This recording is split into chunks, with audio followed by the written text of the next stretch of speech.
can we believe Daniel's prophecies? Many Jewish groups do not accept the book of Daniel, reserving only the Pentateuch as a source of information from God. But was the book of Daniel an uninspired book? To give credit to a book, we usually have to trust someone who would validate a book's prophecy.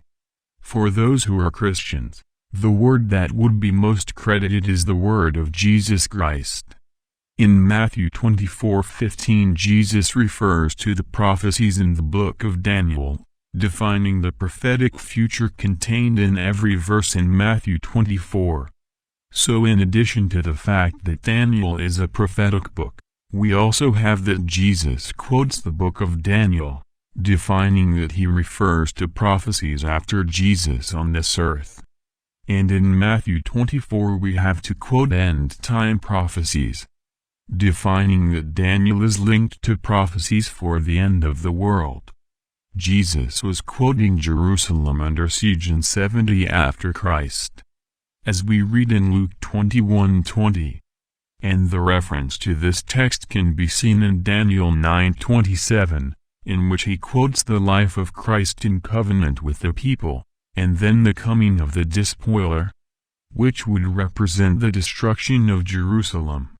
And it was necessary for the people to see the signs and leave the city before it was besieged.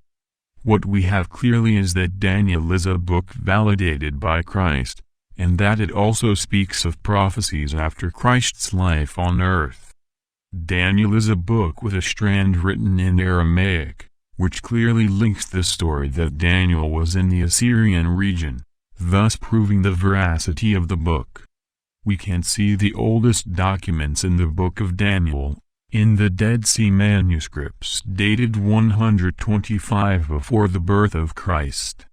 In other words, these documents are copies, determining that there are previous documents, demonstrating that the book of Daniel is indeed very old.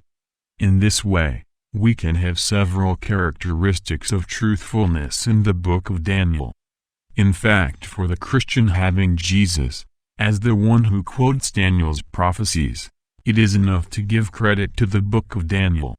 Knowing this, we have the other very important part, as it is written in Matthew 24:15, is to study the book of Daniel, because Jesus says it is to understand. Saying who reads understand. In fact, the quotation by Jesus from the book of Daniel is already for Christians, the foundation for us to study this book. If you are looking for more content from different areas, visit the reformadorstosag.com website. News and detailed content can be found, with system of research and organization of text and video.